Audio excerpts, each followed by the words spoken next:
session on advancements in mold manufacturing technologies. For this, may I please request Dr. Vishwas R. Puttige, Business Head, AMAS Solutions Private Limited, to join us on stage. Good morning, all of you. Thank you very much for the opportunity to present to this August gathering. So, I'm here to talk about some of the latest advancements in mold manufacturing. So, ACE Micromatic Group probably doesn't need introduction, but we are a one-stop shop for all that one would need in machining, and now we've widened our horizons and we say all you need in manufacturing itself. So with that, let's get started.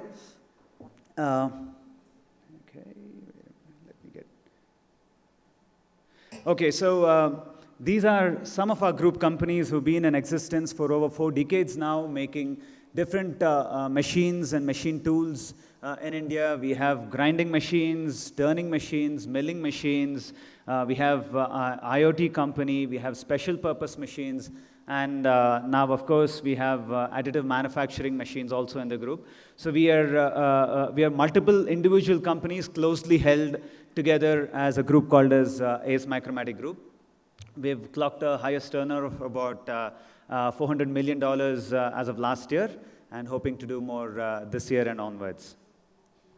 So now, ACE Micromatic, just a quick short introduction about us in terms of what we've been able to do.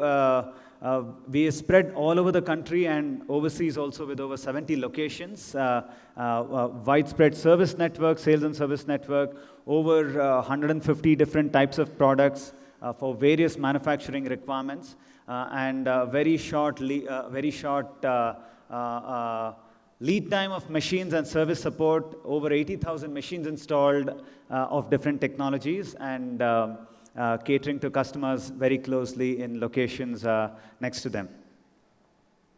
Now, from a manufacturing perspective, as I said, we cater to a wide variety of application sectors, as what you can see here today.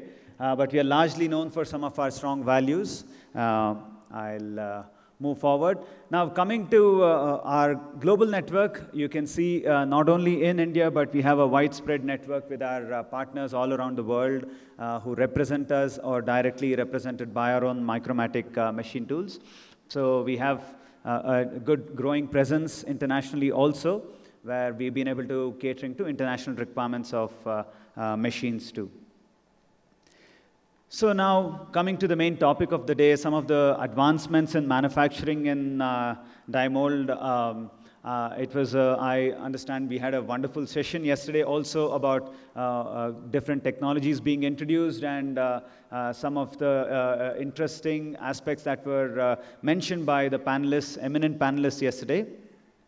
So from a little our own research and findings, what we believe are the few key aspects that people have been working on and needs attention is surely materials. A lot of interesting materials that have been coming up lately. We saw one right now as the gentleman spoke about aluminum being used for the mold applications. Automation in mold manufacturing, someone would assume this is not of importance, but we are seeing an increasing demand for this, largely to reduce the dependence on labor and improve productivity of mold manufacturing. Of course, smart manufacturing in dies, one would assume, may not be of importance to a mold manufacturer, but today there's a growing demand for connecting machines, distributed manufacturing, ensuring that parts are done on time, and more importantly, to be able to predict a lot of the performance characteristics ahead of actually getting into the manufacturing itself. So a lot of interesting tools, software have been brought out by manufacturers.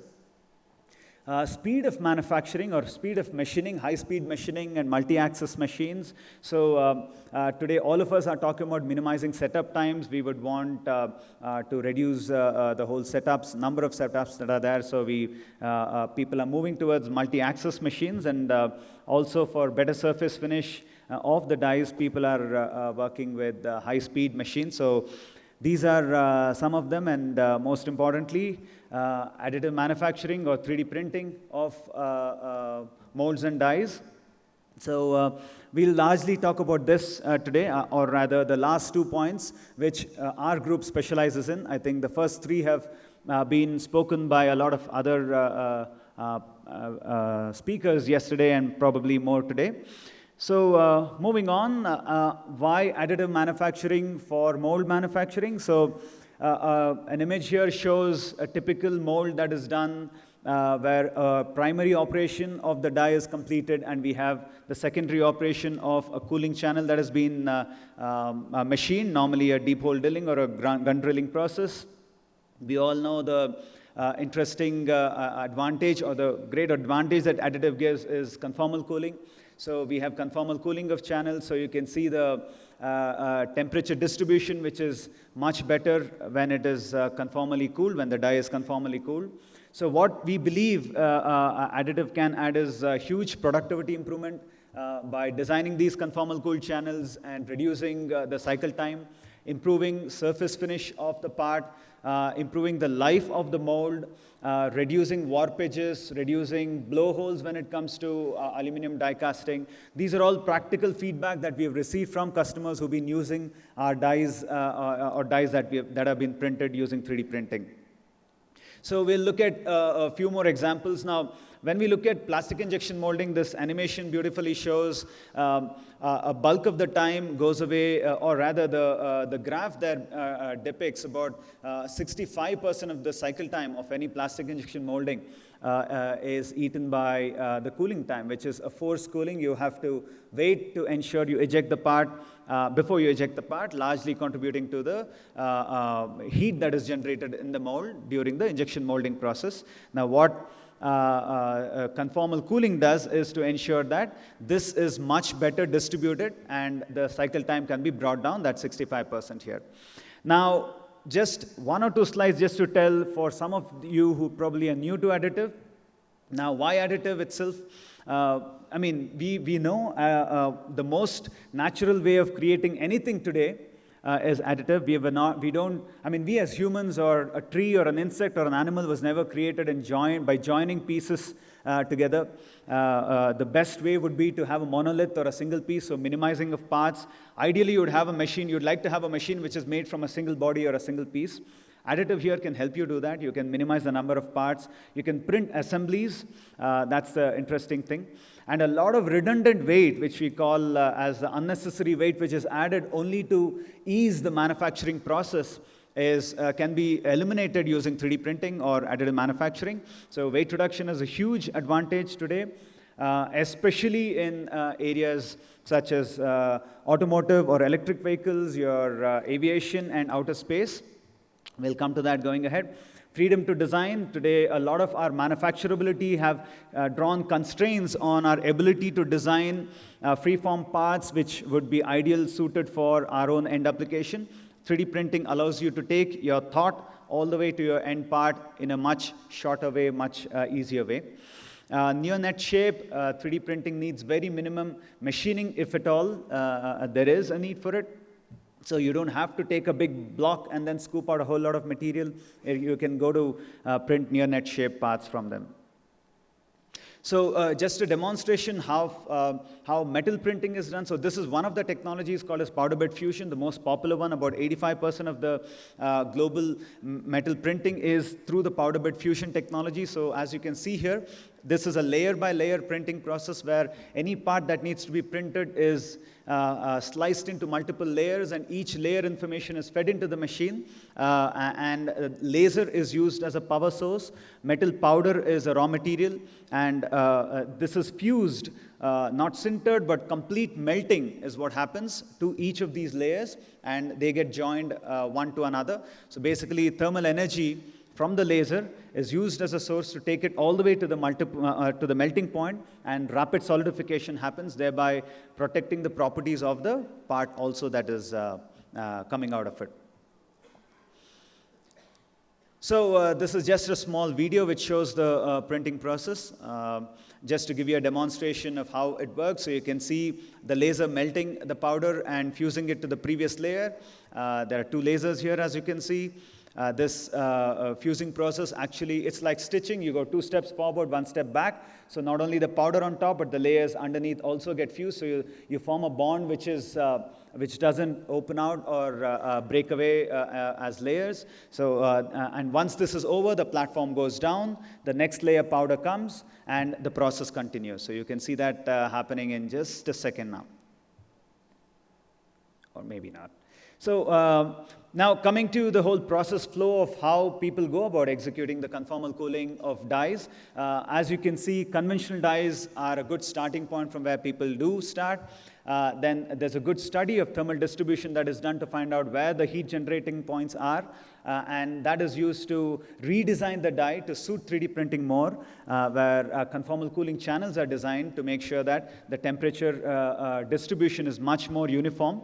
Some of the, one of the most popular one is the Mould flow simulation technology. We have very interesting softwares that are available, service providers who are there who can come and do this for mold manufacturers. And once that's done, people go ahead and do the 3D printing of the dies or the inserts with just enough stock for machining them where you really need those tight tolerances. But otherwise, just as it is with a small polishing process is sufficient. And finally, the post-processing in whatever way that would be necessary for your end applications. This is a general process flow of how people today are engaging in the die manufacturing. Now, types of applications, even Tagma Times is talking about that. This is the need of the hour. Plastic injection molding, as we spoke, is the most popular end application that is there for 3D printing.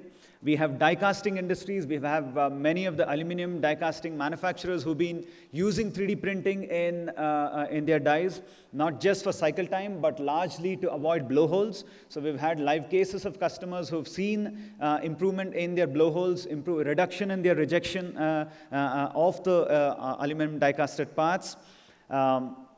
We have forging tools. We have customers who've been using 3D printing to improve the life of their whole punch. We've seen people go all the way up to 50% increase in the life of the die because they're able to do conformal cooling in forging tools. Someone would be very surprised to know that the kind of loads that would act on forging steel, is it possible to be able to withstand? We have seen results. People have put it to test, and we have many live cases of customers who've found this as a good use.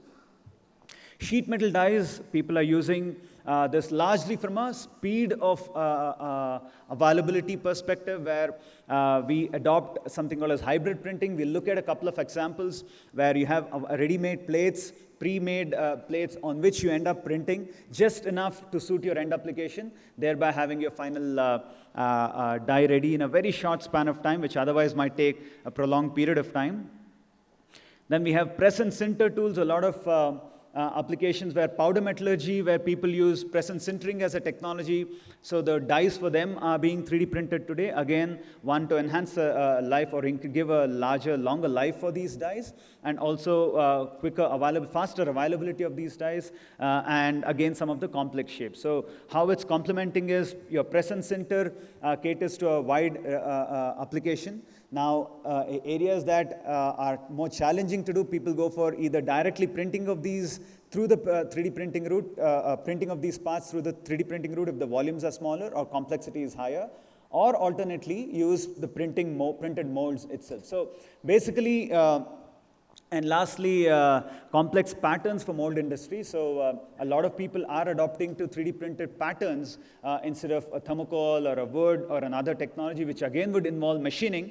People are adopting to printing of these complex dies or patterns using maybe aluminum or other material, which not only gives you much longer life, but also allows you to give shape to some of those complex ideas. So we'll again maybe look at an example of this going ahead. But the sum and substance of the whole story is 3D printing or additive manufacturing is making waves in all aspects of mold making and tooling that we all would use. So it's not one or two applications. It may or may, there's no thought of will it not suit our application, but it's only about finding in what way can we adopt this technology for our application. So now we'll look at some examples. Now what we do as Amace Solutions is not just provide services, but we also make machines. We are one of the first Indian machine manufacturers who do machines in metal 3D printing, following the powder bed fusion, laser powder bed fusion technology. So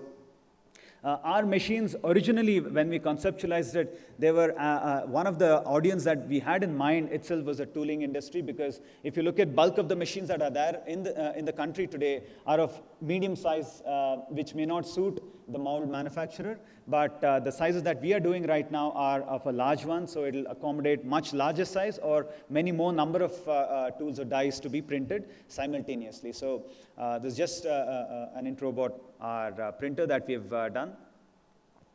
Much higher productivity, and most importantly, the cost per component done by what we have offered is the lowest that one would find in from any other process of metal printing. So that's the summary of what we have. We'll look at some case studies very quickly. So this is an aluminum die casting die that was done for one of the automotive companies here. You can see on the red image the cooling channels of a spiraling one. Here in this case, there was a significant reduction of rejections that this aluminum company die caster found. And of course, there was a cycle time improvement also that was seen as a result of having switched to this. In this case, it was printing and a very short process of grinding that was followed to give the finish that you're seeing on the part here. This is called as a mandrel for a gravity die cast application. So this is for a toy industry that was done. You can see some of those toy bullet holders. These are the dies that are there, very small ones, very difficult to do any of your gun drilling process or even create those cooling channels. So this was done, and multiple of these have been executed and printed by us. And again, the advantage is, after print, as print itself, we get good hardness of the material. The material that we use is a nickel-based alloy called as maraging steel. And once it's done, we can heat treat it to all the way up to about 54 HRC, giving not only good life, but also good machinability eventually when required. So more from a toy industry, you can see this is the classical Lego story where they were able to save about 10 seconds in cycle time and absolutely no warpages because of the conformal cooling. You can see 3 different types of options that the customer adopted, and the temperature distribution was much superior using the conformal cooled process. So those were from some of them. So you have more of these. You can see the conformal cooling design in the middle image here, where again 50% cycle time was reduced because of conformal cooling. These are channels which are impossible to even imagine using any conventional process. You don't have issues of leakages and other challenges which otherwise would come up in the conventional manufacturing process. These are sipes from a rubber mold industry for a tire industry, tire manufacturing, where again are being 3D printed today. These are challenging not only from a manufacturability perspective, but time and variety. Today, the numbers that are required are very small for every die. So a manufacturer would find it difficult to do it in any other process. Here, the advantage is variety is free. You can print as minimum as required for the end application. So more of the dies for fixturing and other key applications of machining.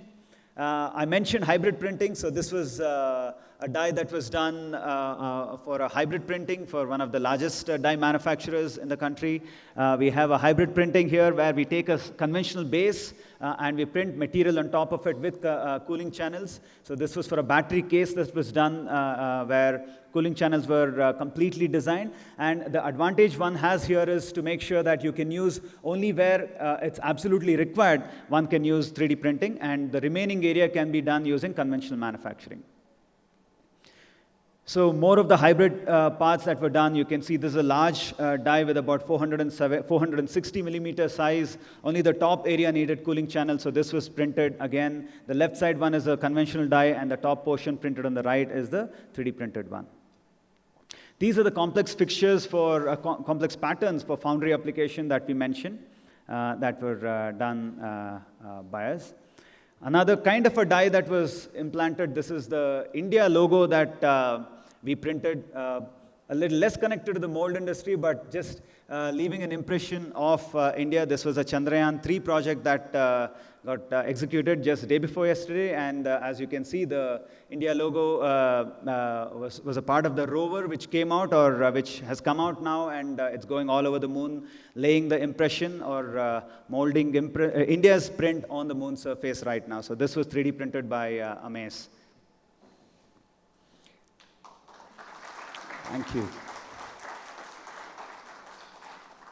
A quick run on the milling, precision milling machines that is offered, just to give you an idea as to where it's heading to, in what direction. So high precision, high speed machines are something that are being offered by the group here for accommodating large size dies. You can see these are dies which can go all the way about a meter to meter. And of course, some of these machines are much larger in terms of the double column machines, which go from 3 meter to 4 meter kind of sizes are also being executed by the company here. So applications, as you can see, plenty of them for the mold making industry. We've already given them to a lot of manufacturers in India and outside too. So these are available fully developed, matured products which can be interfaced with a 4th axis and a 5th axis if there's a requirement. There are 5 axis also available, as you can see, which, as I explained earlier, to minimize the number of setups, people are adopting to the 5 axis applications of these dies, which can give you much better surface finish, and some of them come with high speeds also of manufacturing. Graphite machining for certain specific applications, these are available as technology by the group. And lastly, a combination of the two technologies, which is a hybrid machines, which is also being offered by the group. Here we are talking about additive and subtractive. Mold corrections, your die corrections, where you have cracks, chip-offs. We can do additive and subtractive simultaneously. This allows a lot of, some of them can be removed and then again redeposited and then finished by us. So just giving you an idea as how what is being offered today from the two ends of the manufacturing and something in between. Just gives you an idea of how it goes. The hybrid technology, you have the deposition that happens at the area that's required. So basically, we have a small removal of the material where it's required to be, where the deposition needs to be done. Then we clean it up and then deposit the material and then again machine it to give you the original shape of the part. This just goes to show you how the hybrid machining is done. We call it as the wire arc hybrid additive manufacturing technology. So this is one of those extended ones which has been delivered already to a customer, which involves multiple of these technologies, including additive and subtractive. Thank you all for your valuable time and your patience. Thank you.